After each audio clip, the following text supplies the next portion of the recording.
Vous êtes les bienvenus dans la boîte à merveille. Vous êtes priés de vous abonner à cette chaîne et de cliquer sur la cloche à droite pour recevoir les prochaines vidéos.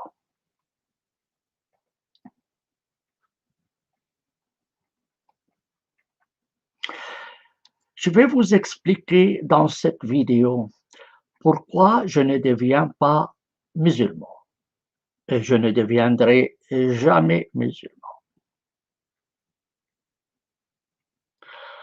J'ai publié hier 2 vidéos en arabe et en français dans lesquelles j'ai mis mes conditions pour devenir musulman.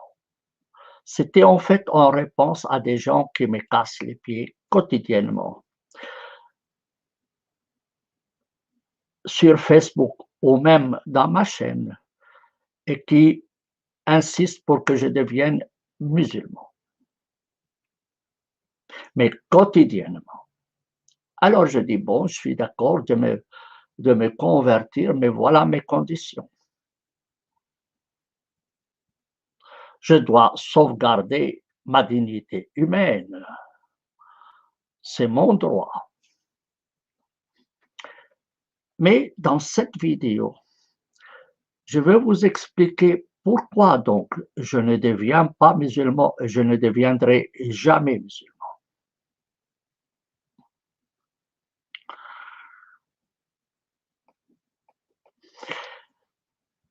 Les musulmans ont l'habitude d'inviter les autres à se convertir à leur religion. Parfois, ils le font avec des moyens polis.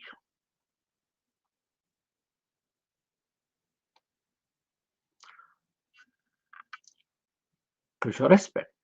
Parfois, ils le font avec des moyens coercitifs, directs ou indirects, détestables, que je condamne. Mais pour être honnête, il faut aussi signaler qu'il y a des émissions missionnaires chrétiennes qui cherchent à convertir les autres au christianisme. Et parfois, leur style ne me convient pas du tout.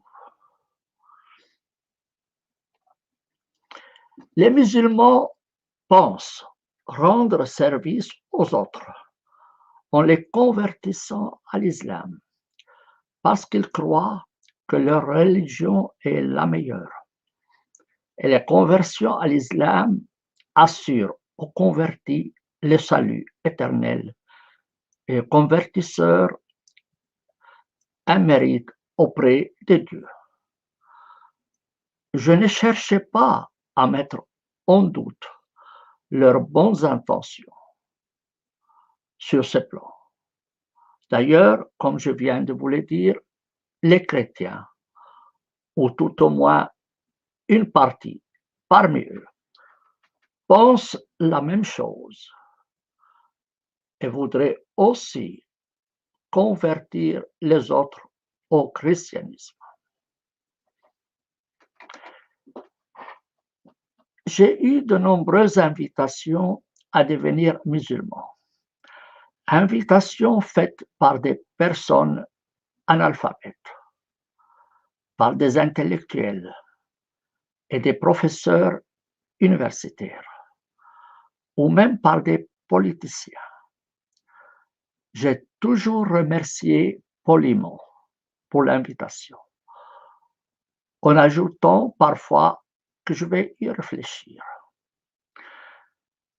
Et lorsque mes interlocuteurs insistaient pour connaître la raison pour laquelle je ne me convertis pas à l'islam, malgré le fait que je connais bien l'islam et le Coran, je répondais que l'islam ne me convient pas, que je préfère nettement Jésus à Mahomet. Ce qui évidemment aiguisé la curiosité de mes interlocuteurs. Pourquoi? Mahomet est arabe comme toi, et le Coran est en arabe. Il y a plus d'un milliard de musulmans qui suivent l'islam. J'expliquais alors à mes interlocuteurs que Mahomet était un militaire qui a du sang sur les mains, un véritable dictateur qui n'hésitait pas à trancher la tête de ses opposants et à coucher avec leurs femmes. Je n'ai pas envie d'avoir pour modèle un tel personnage fortement suspect sur le plan moral. Jésus, mon compatriote, qui habitait à quelques kilomètres de mon village, représente pour moi un homme totalement différent, demandant même d'aimer les ennemis et de prier pour eux. Et il n'a pas hésité à mourir pour ses idéaux, refusant d'utiliser la violence face à ses adversaires. Quant au fait qu'un milliard de personnes suivent Mahomet, cela ne signifie rien pour moi. Si vous attachez un chameau ou un milliard de chameaux derrière un âne, comme cela se fait avec les caravanes, donc si vous attachez un chameau ou un milliard de chameaux à un âne, cela ne change pas la nature de l'âne. L'âne reste un âne, avec toutes mes excuses pour les ânes. J'ajoutais que je souhaitais rester libre, capable de changer de religion à tout moment, sans risquer ma tête. Or, si j'entre dans l'islam, je ne pourrai pas en sortir. Et si je le fais, on me couperait la tête pour apostasie. Rien que pour cette norme stupide, je ne pourrai jamais me convertir à l'islam. La conversion à l'islam est comme l'entrée en prison. Facile d'y entrer, impossible d'en sortir. Un homme libre comme moi ne peut en aucune manière accepter de limiter sa liberté avec une telle norme stupide.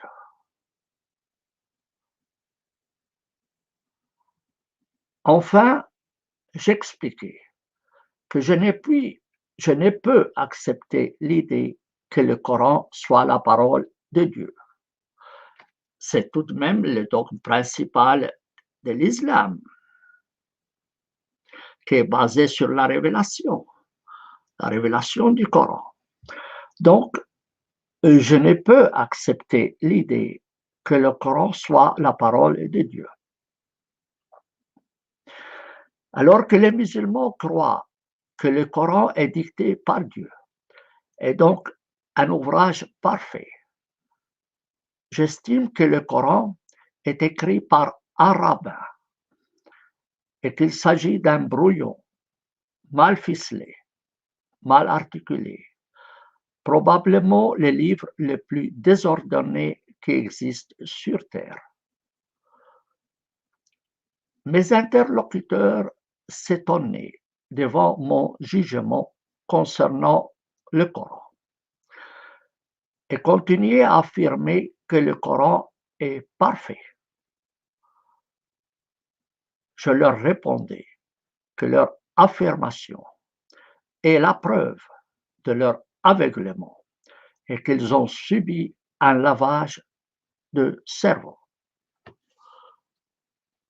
Et si j'affirme que le Coran est un brouillon mal ficelé, mal articulé, probablement le livre le plus désordonné qui existe sur Terre, je ne le dis pas gratuitement.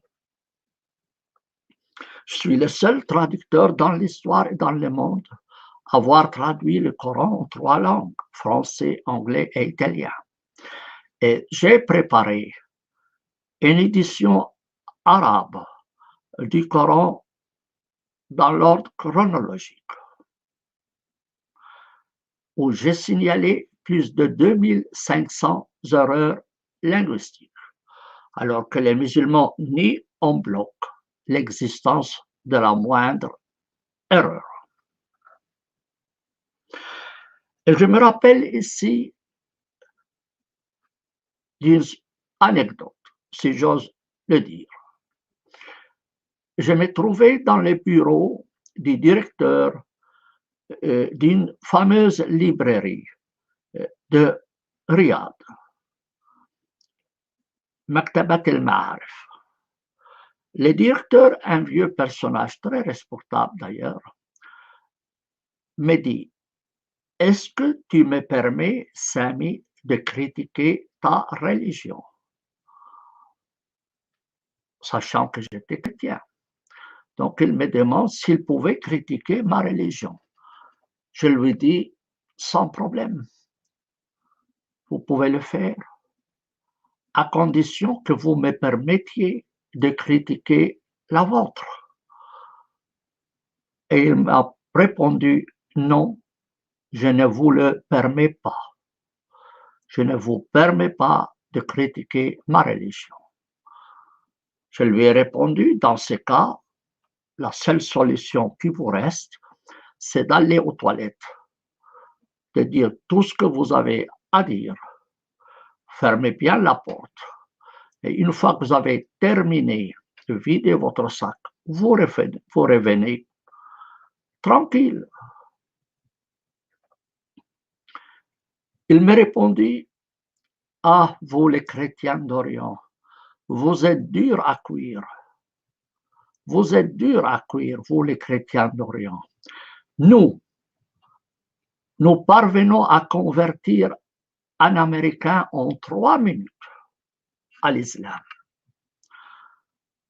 Je lui ai répondu: vous devez remercier le ciel qui vous a envoyé des gens plus idiots que vous. Évidemment, il a été choqué par mes propos et il a dû garder le silence. J'arrête ici cette vidéo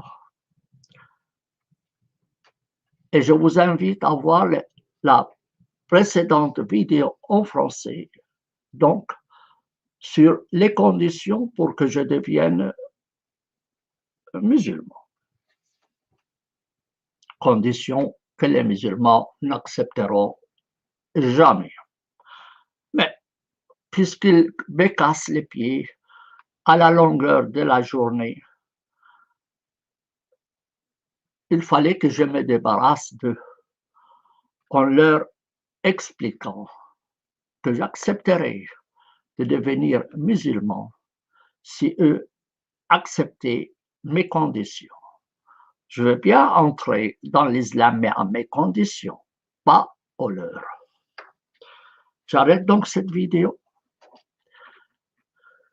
S'il vous a plu, mettez like.